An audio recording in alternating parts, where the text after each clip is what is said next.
أعوذ بالله من الشيطان الرجيم بسم الله الرحمن الرحيم وصلى الله تعالى وسلم وبارك على سيد المرسلين محمد وآله وصحبه وخديمه وكل من والاه إلى يوم الدين أمنا ñaan yoo xam ne daal dañoo waxoon ne dafa ñëw ci alquran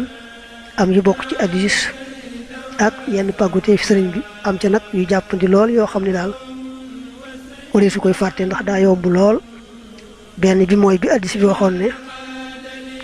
boo xëyee jàng qul huwallahu ahad ñetti yoon falax naas bu ci nekk ñetti yoon yàlla musal la ci lépp luy lore ba ngoon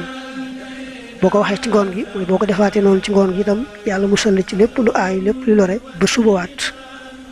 xam loolu moom alquran la te hadis ba andi ko te mu wér waxoon nanu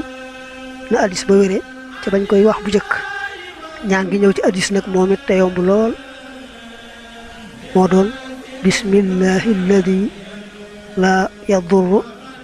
maa ismihi shay'un fil ardi wala fis samaa'i wa huwa as-sami'ul alim boo xëyee wax ko ñetti yoon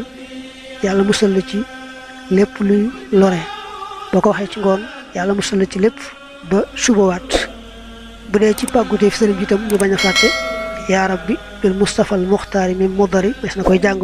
suba benn yoon ngoon benn yoon bañ a fàtte itam waqaa ñi xawizun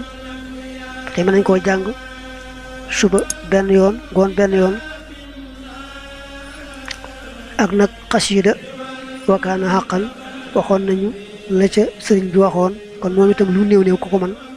bis bu ne na ko jàng benn yoon guddeeg bëccëg nag bu ko ci jàngee benn yoon rek baax na